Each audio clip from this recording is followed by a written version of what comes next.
लीजिए सुनिए रवीन्द्रनाथ टैगोर की लिखी कहानी सजा, मेरी यानी समीर गोस्वामी की आवाज में। दुखी और छदामी कोरी दोनों भाई सवेरे उठकर जब हंसिया गंडासा हाथ में लिए काम पर निकले तब उन दोनों की बहुओं में खूब जोर की लड़ाई शुरू हो चुकी थी।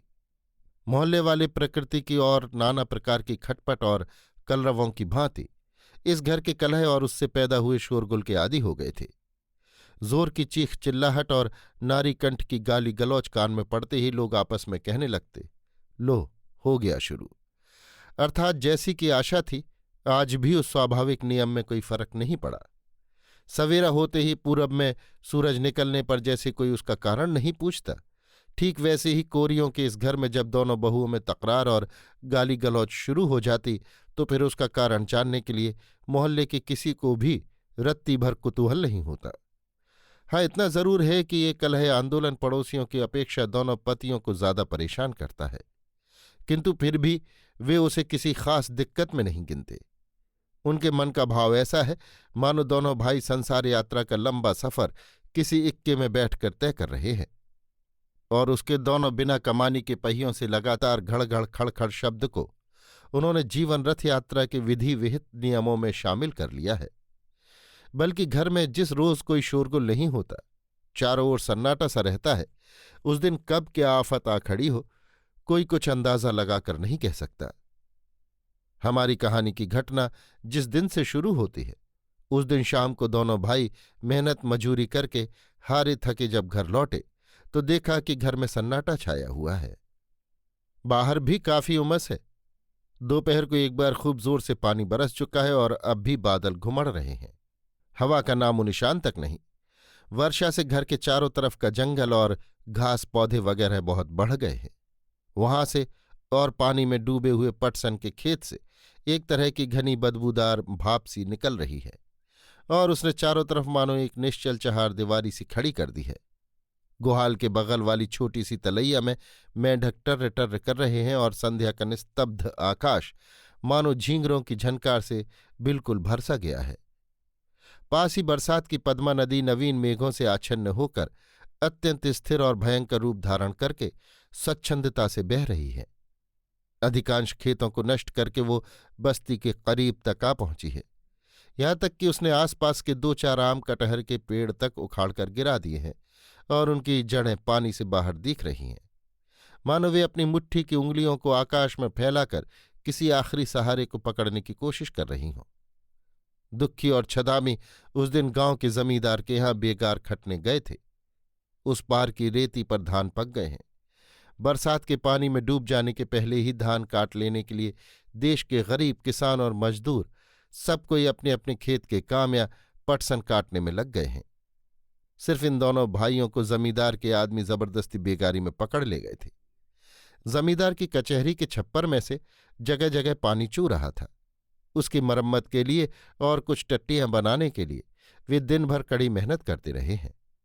खाने तक की छुट्टी न मिली कि घर आकर पेट में कुछ डाल जाते। कचहरी की तरफ से थोड़े से चने खाने को मिल गए थे। बीच बीच में मेह में भी भीगे हैं। हक की मजूरी भी मिल जाती, सो भी नहीं, बल्कि उसके बदले जो उन्हें गालियां और फटकार मिली है वो उनकी मजूरी से बहुत ज्यादा थी। कीच कद्दड़ और पानी में होकर बड़ी मुश्किल से दोनों भाई शाम को घर आए। देखा तो छोटी बहू चंदा जमीन पर आंचल बिछाए चुपचाप औंधी पड़ी है। आज के बदली के दिन की तरह उसने भी दोपहर को बहुत आंसू बरसाकर शाम होते होते खामोश होकर अपने अंदर जोरों की उमस कर रखी है। और बड़ी बहू राधा मुंह फुलाए दरवाजे पर बैठी थी। उसका 1.5 बरस का छोटा बच्चा रो रहा था।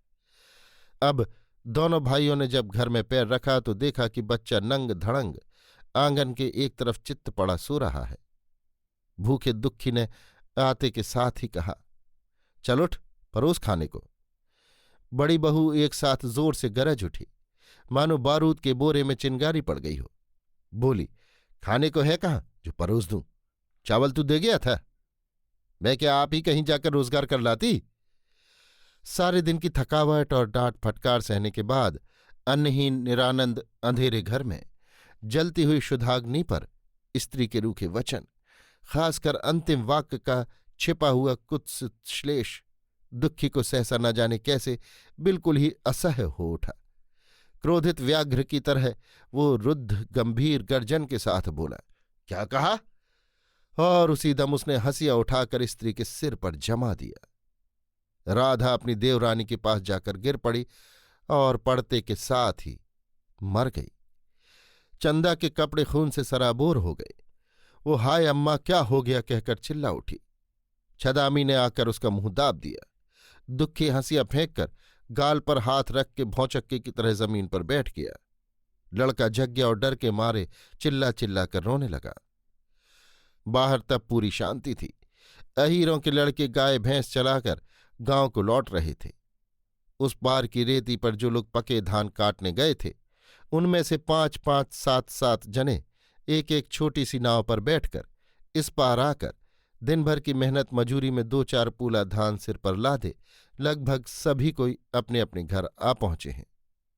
गांव के रामलोचन चचा डाकखाने में चिट्ठी डालकर घर लौट आए थे और निश्चिंत होकर चुपचाप बैठे तमाकू पी रहे थे। एकाएक उन्हें याद उठाई, उनके शिकमी काश्तकार दुखी पर लगान के रुपए बाकी है। आज के दिन वो देने का वादा कर गया था। ये सोचकर कि अब वो घर आ गया होगा, रामलोचन कंधे पर दुपट्टा डाल छतरी उठा चल दिए। दुखी छदामी के घर में घुसते ही उनके रोंगटे खड़े हो गए। देखा तो घर में दिया तक नहीं जल रहा है। आंगन में अंधेरा है और उस अंधेरे में 2-4 काली मूर्तियां अस्पष्ट दिखाई दे रही हैं। रह रहकर बरामदे के एक कोने से रोने का अस्फुट शब्द सुनाई दे रहा है और लड़का ज्यों-ज्यों अम्मा अम्मा पुकारता हुआ रोने की कोशिश कर रहा है, त्यों-त्यों छदामी उसका मुंह दबाता जा रहा है। रामलोचन ने कुछ डरते हुए पूछा, दुखी है क्या? दुखी अब तक पत्थर की मूर्ति की तरह चुपचाप बैठा था। उसका नाम लेकर पुकारते ही वो सिसक सिसक कर नासमझ बच्चे की तरह रोने लगा। छदामी झटपट बरामदे से उतरकर रामलोचन चचा के पास आंगन में आ गया। रामलोचन ने पूछा, औरतें लड़ाई करके मुंह फैलाए पड़ी होंगी, इसी से अंधेरा है क्या? आज तो दिन भर चिल्लाती ही रही हैं। छदामी अभी तक क्या करना चाहिए कुछ भी सोच नहीं पाया था। तरह तरह की असंभव कल्पनाएं उसके दिमाग में चक्कर काट रही थीं। फिलहाल उसने यही तय किया था कि कुछ रात बीते लाश को कहीं गायब कर देगा। इसी बीच में चौधरी चचा आ पहुंचे, जिसकी उसने कल्पना भी नहीं की थी। चट से उसे कोई ठीक जवाब न सूझा। वो कह बैठा, हाँ आज बहुत झगड़ा हो गया। चौधरी जी बरामदे की ओर बढ़ते हुए बोले, लेकिन उसके लिए दुखी क्यों रो रहा है? छदामी ने देखा कि अब खैर नहीं। एकाएक वो कह बैठा, तकरार करते करते छोटी बहू ने बड़ी बहू के माथे पर हंसिया मार दिया है। मनुष्य आई हुई विपत्ति को ही बड़ा समझता है, उसके अलावा और भी कोई आपत्ति आ सकती है, ये बात जल्दी ही उसके दिमाग में नहीं आती। छदामी उस समय सोच रहा था कि इस खतरनाक सत्य से कैसे निपटा जाए, किंतु झूठ उससे भी बढ़कर खतरा ला सकता है, इस बात का उसे आभास न था। रामलोचन के पूछते ही चट से उसके दिमाग में जो बात आई, उसी वक्त उसने उसे कह डाला। रामलोचन ने चौंक कर कहा, क्या कहा? मरी तो नहीं? छदामी ने कहा, मर गई, और तुरंत उनके पांव पर गिर पड़ा। चौधरी बड़े असमंजस में पड़ गए। सोचने लगे, राम राम, ऐन संध्या के समय कहाँ आ फंसे। अदालत में गवाही देते देते जान निकल जाएगी। छदामी ने किसी भी तरह उनके पांव नहीं छोड़े। बोला, चौधरी चचा, अब मैं अपनी बहू को बचाने के लिए क्या करूं? मामला मुकदमे के बारे में सलाह देने में रामलोचन गांव भर के मुख्यमंत्री थे। उन्होंने जरा सोचकर कहा, देख, एक काम कर तू, अभी दौड़ा जा थाने में, कहना कि मेरे बड़े भाई दुखी ने शाम को घर आकर खाने को मांगा था, खाना तैयार नहीं था, सो उसने अपनी बहू के माथे में हंसिया मार दिया है। मैं ठीक कहता हूं, ऐसा कहने से तेरी बहू बच जाएगी। छदामी का कंठ सूखने लगा। उठकर बोला, चौधरी चचा, बहू तो और भी मिल जाएगी, पर भाई को फांसी हो जाने पर फिर भाई नहीं मिलने का। किंतु जब उसने अपनी स्त्री पर दोषारोप किया था, तब ये बातें नहीं सोची थी। घबराहट में एक बात मुंह से निकल गई। अब अलक्षित भाव से उसका मन अपने लिए युक्तियां और तसल्ली इकट्ठा करने लगा। चचा ने भी उसकी बात को युक्तिसंगत माना। बोले, तो फिर जैसा हुआ है वैसा ही कहना।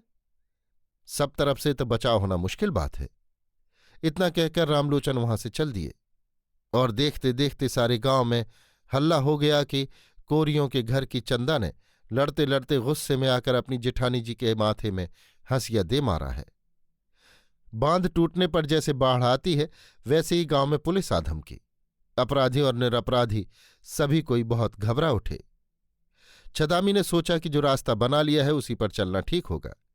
उसने रामलोचन के सामने अपने मुंह से जो बात कह डाली है, उस बात को गांव के सब लोग जान गए हैं।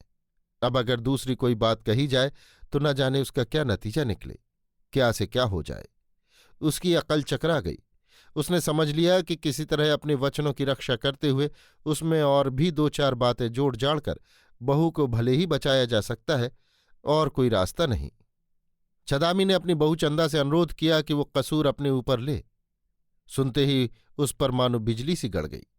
छदामी ने उसे तसल्ली देकर कहा, मैं जो कह रहा हूं उसमें तुझे किसी बात का डर नहीं, हम लोग तुझे बचा लेंगे। तसल्ली दी तो सही, पर उसका कंठ सूख गया, मुंह फक पड़ गया।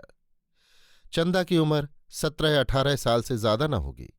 चेहरा भरा हुआ और गोल मटोल, शरीर मंझूला कसा हुआ, स्वस्थ और सबल, और अंग प्रत्यंगों के गठन में ऐसा एक सौष्ठव भरा हुआ है कि चलने फिरने में, हिलने डुलने में देह कहीं से भी जरा बेडोल नहीं मालूम देती। वो नई बनी हुई नाव की तरह छोटी और सुडौल है, बहुत ही आसानी से सरकती है, और उसकी कहीं भी कोई ग्रंथि शिथिल नहीं हुई।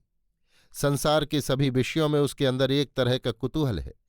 मोहल्ले में दूसरों के घर जाकर गपशप करना उसे बहुत पसंद है, और कांख में पानी की गागर लिए पनघट आते समय वो 2 उंगलियों से घूंघट में जरा सा छेद करके चमकीली चंचल काली आंखों से रास्ते में जो कुछ देखने लायक चीज होती है उसे देख लिया करती है।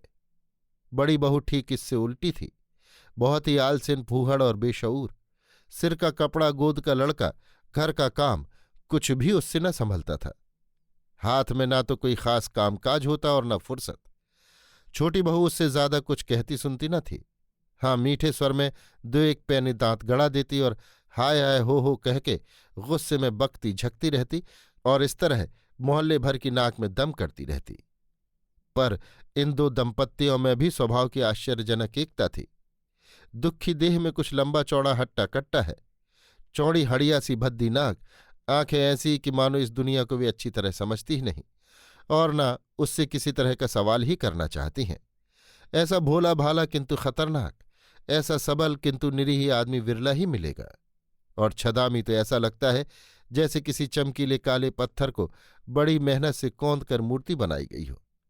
जरा भी कहीं बाहुल्य नहीं, कहीं भी जरा दचका तक नहीं पड़ा। बल और निपुणता ने मिलकर उसके प्रत्येक अंग को भरा पूरा बना दिया है। चाहे तो नदी की ऊंची पाड़ पर से नीचे कूद पड़े, चाहे लग्गी लगावे, चाहे बांस की झाड़ियों में चढ़कर छांट छांट कर उसकी टहनियां काट लावे। हर एक काम में उसकी पूरी होशियारी पाई जाती है, मानो सभी काम उसके लिए बहुत आसान है। बड़े बड़े काले बालों में तेल डालकर बड़े जतन से उन्हें काढ़कर कंधे तक लटकाए रहता है। देह की सजावट के विषय में उसका काफी ध्यान है, और ग्राम्य बंधुओं के सौंदर्य के प्रति यद्यपि उसकी उदासीन दृष्टि न थी, और अपने को उनकी निगाहों में मनोरम जचाने की इच्छा भी उसके काफी थी, फिर भी अपनी युवती स्त्री को वो जरा कुछ ज्यादा प्यार करता था। दोनों में कलह भी होती और मेल भी, कोई किसी को हरा नहीं सकता था। और भी एक कारण था जिससे दोनों का बंधन काफी मजबूत था। छदामी समझता था कि चंदा जैसी चंचल प्रकृति की चंडूल स्त्री है, उस पर बहुत ज्यादा भरोसा नहीं करना चाहिए, और चंदा समझती थी कि उसके मालिक की चारों तरफ निगाह दौड़ती रहती है। उसे अगर कुछ कस के न बांधा गया तो किसी दिन हाथ से निकल जाने का डर है। इस दुर्घटना के कई दिन पहले से स्त्री पुरुष में बड़ी भारी तनातनी चल रही थी। बात ये थी कि चंदा ने देखा उसका मालिक काम के बहाने कभी कभी दूर चला जाता है, यहां तक कि 2-1 दिन बाहर बिताकर फिर घर लौटता है और कुछ पैदा करके लाता नहीं। पति के लक्षण अच्छे न देखे तो वो भी कुछ ज्यादती करने लगी। उसने जब है तब पनघट जाना शुरू कर दिया, और मोहल्ले भर में घूम फिरकर घर आकर काशी प्रसाद के मझले लड़के की बहुत ज्यादा व्याख्या करने लगी। छदामी के दिन और रातों में मानो किसी ने जहर घोल दिया। काम धंधे में कहीं भी उसे घड़ी भर के लिए चैन न पड़ता। इसके लिए एक दिन उसने भौजाई को बड़ी डांट फटकार बताई। जवाब में भौजाई ने हाथ हिला हिलाकर झमक झमक कर उसके अनुपस्थित मृत पिता को संबोधन करके कहा, वो औरत आंधी के आगे दौड़ती है, उसे मैं संभालूं? मैं तो जानती हूं किसी दिन वो खानदान की नाक कटा बैठेगी। बगल की कोठरी में चंदा बैठी थी। उसने बाहर आकर धीरे से कहा, जीजी तुम्हें इतना डर क्यों है? बस फिर क्या था, दोनों में खूब ठन गई। छदामी ने आंखें घुमाकर कहा, देख अब की अगर सुना कि तू अकेली पानी भरने गई है तो तेरी हड्डी तोड़ दूंगा। चंदा ने कहा, तब तो मेरा कलेजा ही ठंडा हो जाए। ये कहती हुई वो उसी वक्त बाहर जाने को तैयार हो गई। छदामी ने लपक कर चोटी पकड़ के घसीट कर उसे कोठरी के भीतर ढकेल दिया और बाहर से दरवाजा बंद कर दिया। शाम को छदामी जब घर लौटा तो देखा कि कोठरी खुली पड़ी है, उसमें कोई भी नहीं। चंदा 3 गांव पार करके सीधी अपनी ननसाल पहुंच गई है। छदामी बड़ी मुश्किल से मना मुनू कर वहां से उसे घर ले आया और अब की बार उसने अपनी हार मान ली। उसने देख लिया कि जैसे अंजलि भर पारे को मुट्ठी के अंदर जोर से दबाकर रखना दुस्साध्य है, वैसे ही इस स्त्री को भी मजबूती से पकड़ रखना असंभव है। पारी की तरह ये भी 10 उंगलियों की संघों में से इधर उधर छिटक पड़ती है। उसने किसी तरह जबरदस्ती नहीं की, किंतु बड़ी अशांति में रहने लगा। इस चंचल युवती स्त्री के प्रति उसका सदा शंकित प्रेम उग्र वेदना की तरह उसी को दुख देने लगा। यहां तक कि कभी कभी वो सोचता कि ये मर जाए तो निश्चिंत होकर वो जरा शांति से रहे। आदमी से आदमी की जितनी ईर्ष्या होती है उतनी शायद यमराज से नहीं होती। इसी बीच घर में ये दुर्घटना हो गई। चंदा से जब उसके मालिक ने हत्या मंजूर कर लेने के लिए कहा तो वो भौचक्की होकर देखती रह गई। उसकी काली काली दोनों आंखें काली आग की तरह चुपचाप अपने पति को दग्ध करने लगी। उसका सारा शरीर और मन क्रमशः मानुसंकुचित होकर पति राक्षस के पंजे से निकल भागने की कोशिश करने लगा। उसकी सारी अंतरात्मा विमुख होकर पति के खिलाफ विद्रोह ठान बैठी।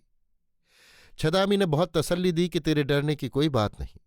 इसके बाद उसने थाने में और अदालत में मजिस्ट्रेट के सामने उसे क्या कहना होगा बार बार सिखा पढ़ाकर सब ठीक कर दिया।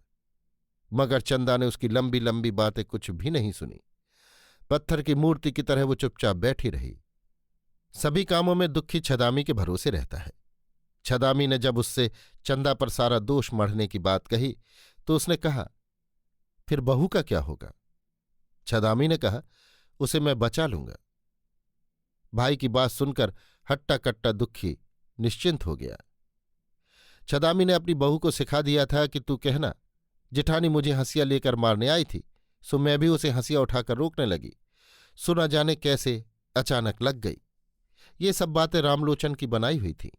इनके अनुकूल जिन जिन वर्णनों और प्रमाणों की जरूरत थी वे सब बातें भी उन्होंने विस्तार के साथ छदामी को समझा दी थीं।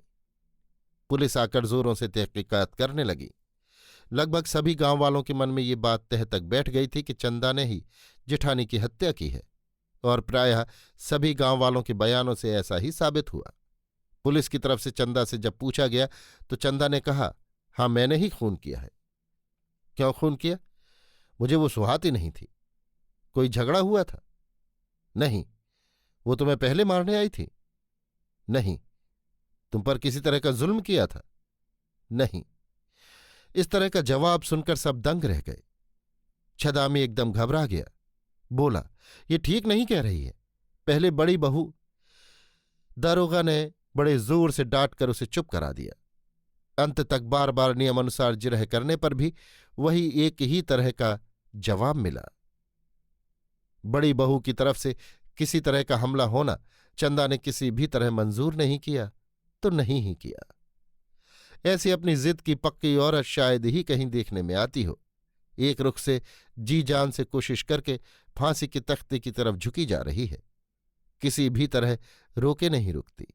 ये कैसा खतरनाक रूठना है। चंदा शायद मन ही मन कह रही थी कि मैं तुम्हें छोड़कर अपने इस नवयौवन को लेकर फांसी के तख्ते पर चढ़ जाऊंगी, फांसी की रस्सी को गले लगाऊंगी। मेरे इस जन्म का आखिरी बंधन उसी के साथ है।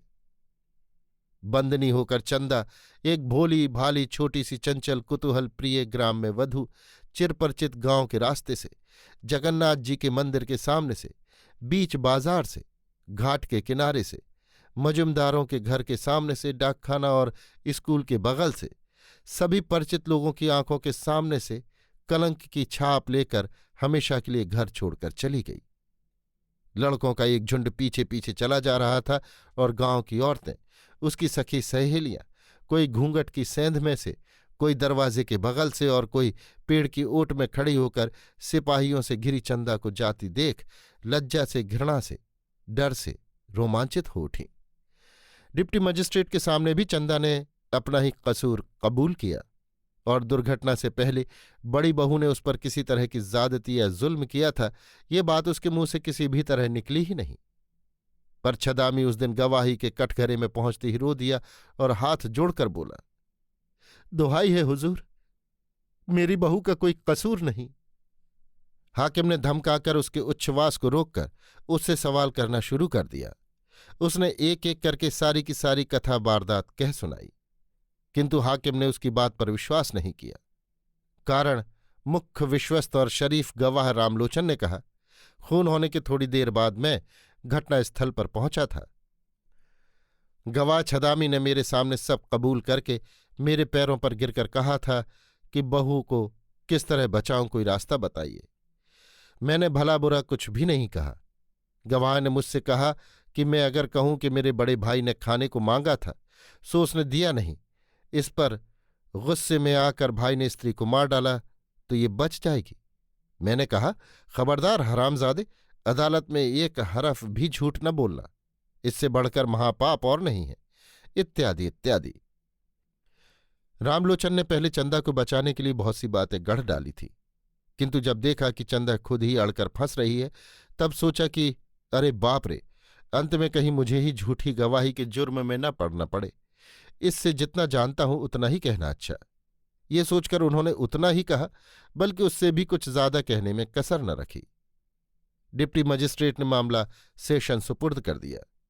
इस बीच में खेती बाड़ी, हाट बाजार, रोना हंसना आदि संसार के सभी काम चलने लगे।